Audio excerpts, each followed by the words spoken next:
Ni 30 lah, 3.0. 3.0, tu 3.5. Model yang sama. Set merah tak ada. Set merah tak ada.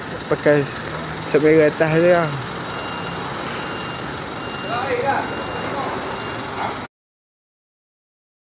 Oleh kerana dah ni banyak polis yang pakai elektronik, tak ada satu pilihan. Lah ni kereta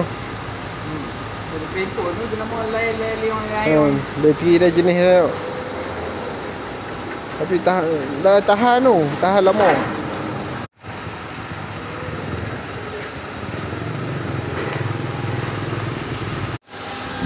Kipas gitu. Kipas dia. Mana ni dah? Biar siap. Berapa pun persen? Okey. Ni hour dia ni. Ni dia betul. Punya apa? Pakai hari lah lagu. Oh, dia macam odometer lah. Oh, ini yang ni yang dah jalan kot. Kot parking kura-kura beli tu lah. Oh, dia high-low ya. Dia. Tapi dia kata nak bawa kan. Okey, ni cas dia. Tu. Macam pistol. Nah.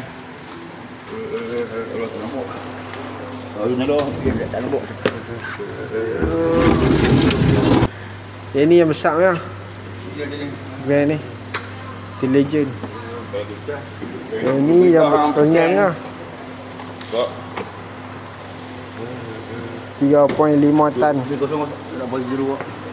Cucuk kan tadi lah berapa persen? Cucuk, okey. Oh, dia kepala kecil tu mana? Tu dia cah. Oh. Berapa persen dia? Aku bagi tu aku tak nampak. Dia masuk output, input.